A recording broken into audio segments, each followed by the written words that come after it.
स्वागत है आप सभी का। आप देख रहे हैं म्हारो राजस्थान, आपके साथ मैं हूं स्वप्निल। बड़ी खबरों में बात होगी बीजेपी के महामंथन की, जिसमें प्रधानमंत्री नरेंद्र मोदी ने कार्यकर्ताओं को वर्चुअली जीत का मंत्र दिया। बात होगी सागवाड़ा नगर पालिका की, जहां अध्यक्ष की मनमानी पर घमासान मचा है। साथ ही बात करेंगे लेक सिटी की, जहां वायरल वीडियो पर आदिवासियों का बवाल दिखा। और आपको हिंदू शरणार्थियों के दर्द से भी रूबरू करवाएंगे। लेकिन शुरुआत करेंगे इस वक्त की बड़ी खबर से। पुलिस भर्ती परीक्षा पेपर लीक से जुड़ी बड़ी खबर है। पेपर लीक मामले में मुख्य आरोपी गिरफ्तार कर लिया गया है। एसओजी ने छोटू राम को दिल्ली से गिरफ्तार किया। मामले में अब तक 14 आरोपी गिरफ्तार हो चुके हैं। इस गिरफ्तारी को मिलाकर कुल 14 गिरफ्तारियां हो चुकी है। पुलिस भर्ती परीक्षा पेपर लीक से जुड़ी यह बड़ी खबर। एसओजी लगातार अपने जांच के दायरे को बढ़ा रही है। जैसे जैसे आरोपी गिरफ्तार हो रहे हैं, कड़ियां जुड़ रही हैं और इन्हीं कड़ियों को जोड़ते हुए एसओजी की टीम ने मुख्य आरोपी तक पहुंच बनाकर उसे गिरफ्तार कर लिया है। ज्यादा जानकारी के लिए बात करेंगे सहयोगी विष्णु से। विष्णु, क्या जानकारी है? काफी बड़ी कार्रवाई करते हुए अब जो मुख्य आरोपी था, जो कि राजस्थान पुलिस कांस्टेबल भर्ती परीक्षा का पेपर लीक से जो जुड़ा हुआ मुख्य आरोपी था मोहन, उसका ना दो नाम बताए जा रहे हैं, मोहन उर्फ छोटू राम उर्फ जितेंद्र जी। तो इस मोहन को नई दिल्ली से एसओजी ने गिरफ्तार कर लिया है और अब तक जो है 14 आरोपी इसमें गिरफ्तार हो चुके हैं। और आपको बता दूं कि पुलिस एसओजी को सबसे ज्यादा जो तलाश थी वो थी मोहन की।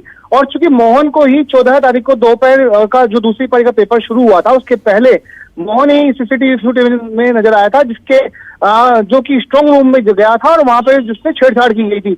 उसके अलावा बता दें कि राजस्थान जो एसओजी की जो जांच के दौरान जो फोटो प्रिंट मिले थे, उसमें एक फोटो में मोहन का जो आधा जूते का जो फोटो आया था, उसी आधार पर मोहन को दोषी माना गया। उसी के आधार पर मोहन की तलाश जो थी एसओजी को थी और एसओजी ने मोहन के घर पे कुछ दिनों पहले ही तलाशी लेकर के करीब 8 लाख रुपए वहां से नगद बरामद किए थे। तो ऐसे में अब जो है कई जो है अहम जो सुराग है, जो राज हैं, वो इस नकल गिरोह के खुलने वाले हैं जी। विष्णु, एक बार क्लियर करें, मुख्य आरोपी नाम क्या? देखिए, मुख्य आरोपी का नाम मोहन है और मोहन उर्फ छोटू राम उर्फ जितेंद्र, 3 नाम है। यानी एक ही आरोपी जिसके 3 नाम है, मोहन उर्फ जितेंद्र उर्फ छोटू राम। तो मोहन जो है झोटोड़ा का रहने वाला है। इस पूरे मामले में जो है घटना में मुख्य आरोपी है और आज नई दिल्ली से मोहन को एसओजी ने गिरफ्तार कर लिया जी। तो कब तक उसे यहाँ लाया जा सकता है? देखिए, आज देर रात तक जो है मोहन को एसओजी की टीम यहाँ जयपुर लेके पहुंचेगी। उसके बाद उसको रिमांड पर लेके पूछताछ भी की जाएगी और कई जो बड़े खुलासे इसमें होंगे। क्योंकि अभी तक एसओजी करीब 13 लोगों को कल रात तक गिरफ्तार कर चुकी है। इसमें एक सीआईडी के पुलिस इंस्पेक्टर शामिल है, इसके अलावा एक एएसआई शामिल है, इसके अलावा स्कूल संचालिका, उसके पति और कई अन्य जो आरोपी हैं इसमें शामिल हैं। और ये भी सामने आया था कि 2 आरोपी जो शाहरुख और एक कंवरपाल सिंह, इन दोनों ने मिलकर के मोहन को ही एक फर्जी सिम जो है, मतलब मोबाइल की सिम फर्जी आईडी से उपलब्ध करवाई थी। और अब जो है कई बड़े खुलासे मोहन की गिरफ्तारी के बाद तमाम जानकारी बाकी है जी।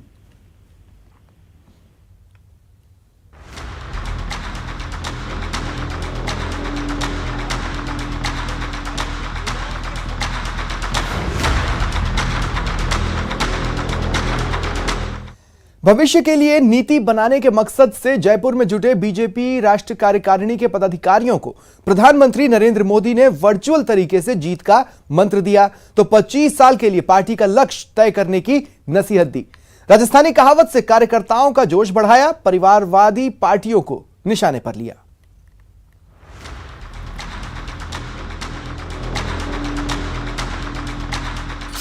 राष्ट्रीय कार्यकारिणी में जीत वाला मंत्र।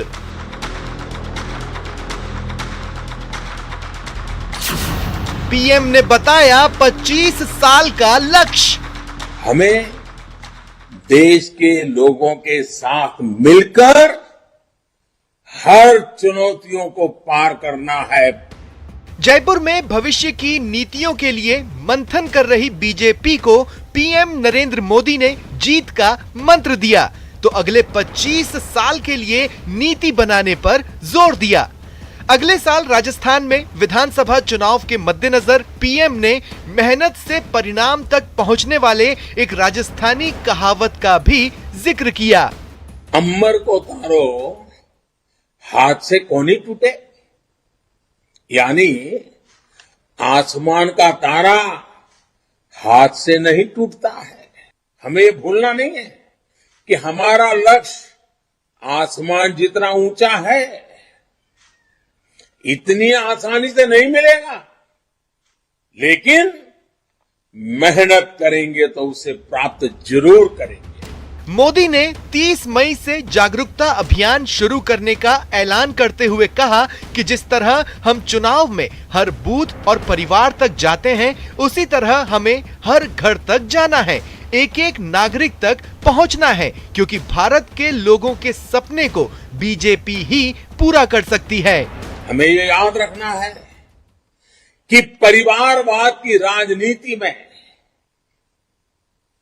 उस राजनीति से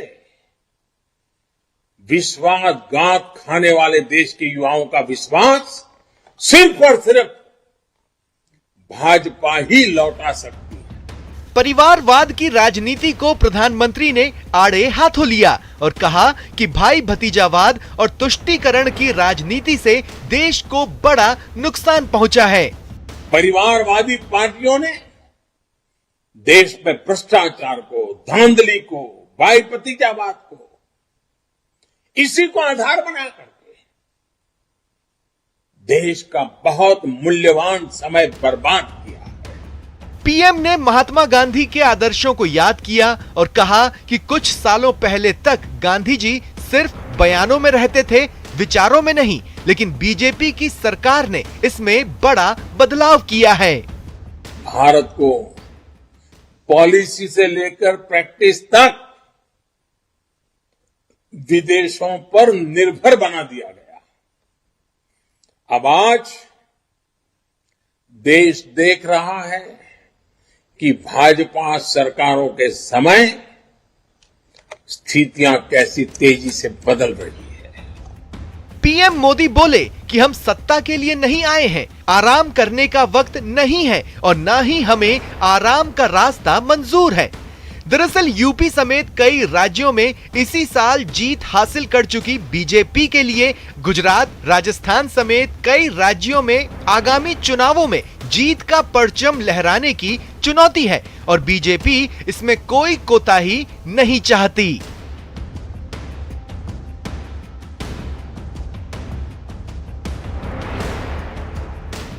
बाबूलाल, न्यूज़ 18 राजस्थान, जयपुर। बीजेपी के राष्ट्रीय पदाधिकारियों की बैठक खत्म हो चुकी है। बैठक के बाद बीजेपी के प्रदेश प्रभारी अरुण सिंह ने एक बयान दिया। उन्होंने कहा कि अगली पीढ़ी को आगे बढ़ाएंगे। देखिए, कई मायने हैं इसके। और उन्होंने आगे भी कहा कि युवाओं को जोड़ेंगे, हर वर्ग को कनेक्ट करेंगे। बीजेपी के मंडल अध्यक्ष 45 साल तक के ही होंगे, जिलाध्यक्ष की उम्र 55 साल तक की होगी। प्रदेश बीजेपी में कोई खींचतान नहीं है, ये उन्होंने साफ कर दिया। उन्होंने कहा बीजेपी में मतभेद हो सकते हैं, मनभेद नहीं है। कि यहाँ हम चूंकि वरिष्ठ कार्यकर्ता बैठे हैं, हमें अगली पीढ़ी को भी तैयार करना है, नेक्स्ट जनरेशन के लोगों को आगे बढ़ाना है, निरंतर बढ़ा भी रहे हैं। हम उनको प्रोत्साहित करके और अधिक से अधिक युवाओं की बात सुने, युवाओं को अपने साथ जोड़े। भारतीय जनता पार्टी में हर वर्ग के लोगों को जितना अधिक से अधिक कनेक्ट करें, वो करना ही चाहिए, ऐसा माननीय राष्ट्रीय अध्यक्ष जी ने और राष्ट्रीय मंत्री जी के द्वारा किए गए जो गरीब कल्याण, किसानों के लिए किए गए कार्य, आदिवासियों के लिए, अनुसूचित जाति के लिए, शोषित वंचितों के लिए जो काम किए गए, उन कामों का भी प्रशंसा किया है। बीजेपी की राष्ट्रीय पदाधिकारियों की बैठक में प्रधानमंत्री के मोदी के संबोधन पर कांग्रेस ने पलटवार किया। मंत्री प्रताप सिंह खाचरियावास ने कहा कि प्रधानमंत्री बार बार कांग्रेस को टारगेट कर जनता का ध्यान हटाने की कोशिश करते हैं। वे बार बार परिवारवाद और धर्म को बीच में लेकर आते हैं। उन्होंने कहा प्रधानमंत्री का भाषण पूरी तरह राजनीतिक था। जिन असली मुद्दों पर बीजेपी ने चुनाव लड़ा था, उन पर तो राष्ट्रीय कार्यकारिणी में बात ही नहीं हो रही। राजनीतिक एजेंडे पर डिस्कस मत कीजिए बीजेपी के लोगों। और प्रधानमंत्री जी से लोग सुनना चाहते हैं पुराने भाषण, अब और नहीं पेट्रोल डीजल की मार, अब की बार मोदी सरकार आ गई, लेकिन पेट्रोल डीजल की मार ने तो रिकॉर्ड तोड़ दिए। हम कहां बांट रहे हैं भाई साहब? हम तो सरकार में ही नहीं, हमारे बांटने से कोई बटेगा क्या? सरकार तो पूरी आपके पास है, हमारे पास तो 2 राज्य हैं। आप कर रहे हैं, आप महंगाई से ध्यान हटाने के लिए, बेरोजगारी से ध्यान हटाने के लिए ऐसे मुद्दे लेकर आ रहे हैं जिन मुद्दों का कोई मतलब ही नहीं है। देश की आजादी को सिर्फ 75 वर्ष हुए हैं। आप तो उन मुद्दों पर बहस कर रहे हैं जिससे ना रोटी मिलती है ना रोजगार मिलता है। तो जो काम बीजेपी कर रही है वो तेज बोलकर, झूठ बोलकर हमारे ऊपर डालना चाहे वो गलत है। और अब बात करते हैं जोधपुर की, जहां केंद्रीय जल शक्ति मंत्री गजेंद्र सिंह शेखावत ने जलदाय विभाग के अधिकारियों के साथ कलेक्ट्रेट में जल जीवन मिशन को लेकर बैठक की। इस दौरान जल जीवन मिशन की धीमी रफ्तार को लेकर गजेंद्र सिंह शेखावत ने नाराजगी जाहिर की। धीमी रफ्तार के लिए प्रदेश सरकार पर निशाना साधा। कहा, जल जीवन मिशन को लेकर राजस्थान में महज 20% से 25% तक ही काम हो पाए हैं। शेखावत ने कहा, राज्य सरकार की आपसी खींचतान का खामियाजा जनता को भुगतना पड़ रहा है। हम अभी तात्कालिक सहायता किस तरह से प्रदान कर सकते हैं, इसके ऊपर भी मैंने अभी विस्तार से डिस्कस किया है। 60 दिन की नहरबंदी के कारण से जो चुनौती उत्पन्न हुई, उसके कारण से जो पानी की हमारे पास में आवक रुकने के कारण से हमारे जो रिजर्वायर्स हैं तीनों, कायलाना, तखत सागर और सूरपुरा, इन सब में मिलाकर के हम लगभग 25-26 दिन का पानी इकट्ठा कर सकते थे। आज जोधपुर जिले में जो 2440 टोटल जनता जल योजना के ट्यूबवेल्स हैं, उसमें से 600 से ज़्यादा ट्यूबवेल छोटे विषयों को लेकर के डिफंक्ट हैं। कहीं बिजली का बिल जमा नहीं हुआ है, कहीं केबल शॉर्ट हो गई है, कहीं मोटर ख़राब हो गई है, कहीं और कोई तकनीकी स्टार्टर की प्रॉब्लम है, कोई तकनीकी समस्या के कारण से बंद पड़े। मैंने अधिकारियों से उसके ऊपर भी समीक्षा करके निर्देश दिए हैं कि शीघ्रता के साथ में इन ट्यूबवेल्स को वापस ऑगमेंट करना चाहिए। राजस्थान सरकार जिस तरह से अपने आप से खींचातान में शुरू के 2 साल तक में, तो पिछले मुझे लगता है कि 4 या 5 बार तो सचिव बदल दिए गए। इस कारण से राजस्थान इनिशियली पिछड़ गया। पहले भी हम नेशनल एवरेज से 4% पीछे थे। हमारे यहाँ भौगोलिक चुनौतियाँ ज़्यादा थी और उनके चलते हमको जिस गति से काम करना चाहिए था, हम कर नहीं पाए, और उसकी दुर्भाग्यपूर्ण परिस्थिति जो है आज उसके कारण से बनी है। लेकिन आज भी देर आए दुरुस्त आए, हमको तुरंत इसके ऊपर काम में गति बढ़ाने की आवश्यकता है। और बीजेपी प्रदेश महामंत्री व रामगंज मंडी से विधायक मदन दिलावर ने उदयपुर में कांग्रेस के चिंतन शिविर पर निशाना साधा। दिलावर ने बयान जारी कर कहा कि झीलों की नगरी उदयपुर में कांग्रेस ने अपना चिता शिविर आयोजित किया। इन्होंने केसरिया रंग का अपमान कर खुद का अंतिम संस्कार किया है। दिलावर ने कहा कि कांग्रेस ने जानबूझकर राष्ट्र सम्मान के घोतक केसरिया रंग को पैरों तले रौंदा है। राजस्थान के उदयपुर शहर में जो झीलों की नगरी कहलाता है, उस पर कांग्रेस ने अखिल भारतीय अपना चिता शिविर आयोजित किया। और मैं चिता शिविर इसलिए कर रहा क्योंकि जानबूझ करके इन्होंने राष्ट्र के सम्मान का द्योतक केसरिया रंग को इन्हें पैरों तले रौंदा। डूंगरपुर के सागवाड़ा में नगरपालिका अध्यक्ष पर नियमों को ताक पर रखकर अपने भाई को फायदा पहुंचाने का आरोप लगा है। कांग्रेस के नगरपालिका अध्यक्ष ने मौजूदा नगरपालिका भवन को गिराकर अपने भाई के कॉम्प्लेक्स में कार्यालय शिफ्ट करा दिया। इस पर हमलावर बीजेपी ने कलेक्टर को ज्ञापन देकर कार्रवाई की मांग की है। नगरपालिका भवन पर संग्राम।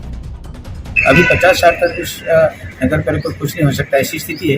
लेकिन कांग्रेस के जो अध्यक्ष हैं नरेंद्र भाई खोडनिया, इन्होंने अपनी हठधर्मिता के कारण से बिना कुछ नियम कानून के दूसरी जगह चिन्हित भी नहीं और वहाँ न कोई नया भवन निर्माण किया, बावजूद इन्होंने उस पुराने भवन को तोड़ने का काम कर दिया। सागवाड़ा नगरपालिका कार्यालय की ये वो पुरानी इमारत है जिसे लेकर कांग्रेस और बीजेपी में तनातनी शुरू हो गई है। कांग्रेस बोर्ड के अध्यक्ष नरेंद्र खोडानिया ने इस भवन को गिराकर यहां कॉम्प्लेक्स बनाने का निर्णय ले लिया, जिसे लेकर बीजेपी हमलावर है। सुविधा की दृष्टि से वो नगर पालिका में वो स्थान उचित है और अभी भी वो शिफ्ट कर दी, गिराने की कार्रवाई शुरू कर दी और वह सुरभि मॉल में उनके बड़े भाई दिनेश खोडनिया जी के और उनके भाइयों का जो सुरभि मॉल है, उसके अंदर ये नगर पालिका 3री मंजिल पर शिफ्ट कर रहे हैं। हालांकि कांग्रेस बोर्ड के अध्यक्ष बीजेपी के आरोपों को निराधार बताते हुए कम किराए पर नगर पालिका की इमारत सुरभि कॉम्प्लेक्स में शिफ्ट करने का दावा कर रहे हैं। कम दर में जिस पार्टी का भवन आया तो उसमें हमने सुरभि कॉम्प्लेक्स जो यहाँ पर है उसके अंदर हमने वो भवन हमने किराए से लिया है और एकदम मिनिमम दर से किराए पे लिया है, जिसके लिए भारतीय जनता पार्टी के लोग एक परिवार विशेष पे जो आरोप लगा रहे हैं वो बिल्कुल गलत है। नगर पालिका भवन विवाद में एक और पेंच ये भी है कि जिस सुरभि भवन कॉम्प्लेक्स में अब नगर पालिका कार्यालय को शिफ्ट किया गया है, वो कॉम्प्लेक्स पालिका अध्यक्ष नरेंद्र खोडनिया के भाई दिनेश खोडनिया का है। इस मामले को लेकर बीजेपी ने कलेक्टर को ज्ञापन सौंपा और इस पर जांच करवाई जा रही है। अभी हमने ईओ नगर पालिका सागवाड़ा से रिपोर्ट मंगवाई है और वो रिपोर्ट आने के बाद में जो भी आगे कार्रवाई होनी है वो निश्चित की जा सकती है। बहरहाल जांच रिपोर्ट में क्या निकल कर आएगा ये कहना मुश्किल है, क्योंकि पुरानी बिल्डिंग को जमींदोज करने का काम तेज गति से चल रहा है। हालांकि इतना जरूर कहा जा सकता है कि नगर पालिका अध्यक्ष के इस फैसले से भला जिसका भी हुआ हो, लेकिन सागवाड़ा की जनता को तो इससे नुकसान ही पहुंचा है। जयेश पवार, न्यूज़ 18 राजस्थान, डूंगरपुर। और अब दुनिया सुनेगी पाकिस्तान का जुल्म सितम। जी हां, पाकिस्तान से एक हिंदू परिवार अपनी जान और इज्जत बचाकर हिंदुस्तान आया है। बड़ी मशक्कत के बाद अपना सब कुछ पाकिस्तान में छोड़कर कहता है कुछ भी याद नहीं करना चाहता और सरकार से गुहार लगा रहा है भारतीय नागरिकता की। पाकिस्तान में हिंदुओं पर जुल्म की दास्तान। बेटे को किडनैप कर 2 करोड़ वसूले, फिर बेटी की अस्मत पर डाली बुरी नजर। Pakistan to Hindustan via Dubai, Nepal. Pak विस्थापितों की जुबानी पाक की बर्बरता की कहानी।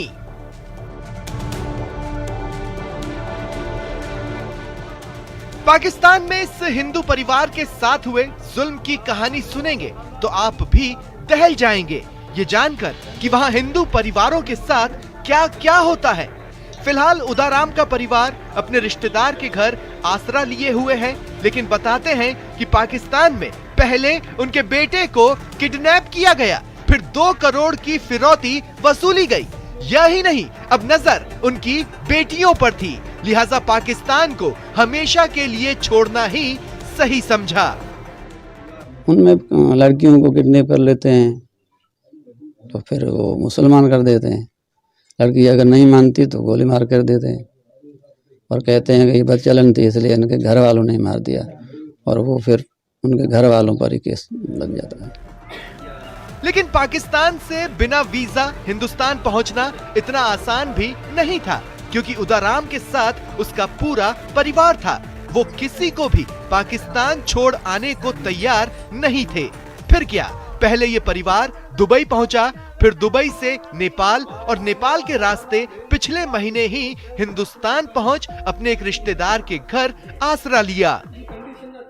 3 देशों को इन्होंने पार किया है और किस कंडीशन में इन्होंने अपना परिवार घर बार छोड़ा है वो आपके सामने ही है। वहाँ पाकिस्तान के अंदर उदाराम जी जैसी कई फैमिलियाँ, लाखों फैमिलियाँ वहाँ है जो इस प्रकार प्रताड़ित है। बहन बेटियाँ उनकी जो आए दिन उनको उठाया लिया जाता है और उनका धर्म परिवर्तन कराया जाता है। अगर कुछ पैसे वाला अच्छा कपड़ा पहन के एक हिंदू निकलता है तो उसका किडनैप हो जाता है, ताकि उसके पास जो भी धन संपदा कमाई हुई है वो उससे छीन ली जाती है, उसकी ज़मीन पे कब्जा हो जाता है। ऐसे हमेशा कांड होते हैं। वहाँ का प्रशासन, वहाँ की सरकार हिंदुओं के प्रति बहुत ही गलत रवैया अपना रही है और उनको प्रताड़ित आए दिन कर रही है। उदाराम फिलहाल हिंदुस्तान में खुद को महसूस कर रहे हैं, सरकार से गुहार लगा रहे हैं, पाकिस्तान में मिली प्रताड़ना का वास्ता दे रहे हैं, हिंदुस्तान में सहूलियत मांग रहे हैं, भारतीय नागरिकता मांग रहे हैं। बस हम चाहते हैं कि बस जो भी हिंदू वहाँ से आते हैं ना उनको सहूलत दी जाए, उन्हें कोई दिक्कत ना हो। बाकी जो गलत लोग हैं उनको भले आप देखें। हम चाह रहे हैं, हमारे बड़े जो है वो जोधपुर से गए थे मजदूरी के लिए पाकिस्तान, और फिर ये बंटवारा हो गया और मारधाड़ थी, इसी वजह से वो नहीं आए, डर की वजह से बैठ गए वहीं। अब वापस लौट के आप अपने वतन आए? हम अपने वापस घर आए। उदाराम को नागरिकता मिले, इसके लिए राजनीतिक पार्टियों से लेकर सामाजिक संगठन भी मांग कर रहे हैं। ये परिवार पाकिस्तान से जो है यहाँ आया है तो बहुत ही दुखी होकर अपने परिवार को लेकर जमीन जायदाद दुकानदारी जो भी धंधा छोड़ना बहुत ही कई मुश्किल होता है। इस परिवार के लिए हमारे से जितना वो बनेगा कानूनन के हिसाब से जो है, कानून के हिसाब से इनका सहयोग करेंगे। यहाँ भारतीय कानून है, इनकी नागरिकता के लिए भी क्या कानून के हिसाब से पूरा इनका सपोर्ट करें। उदाराम को उम्मीद है उन्हें भारत में वही प्यार, वही दुलार फिर से मिलेगा। अब आस भरी नजर सरकार की ओर है कि कब उन्हें भारतीय नागरिकता मिलती है और कब वो भी भारतीय होने पर गर्व करते हैं। बाड़मेर से न्यूज़ 18 राजस्थान के लिए प्रेमदान देथा की रिपोर्ट।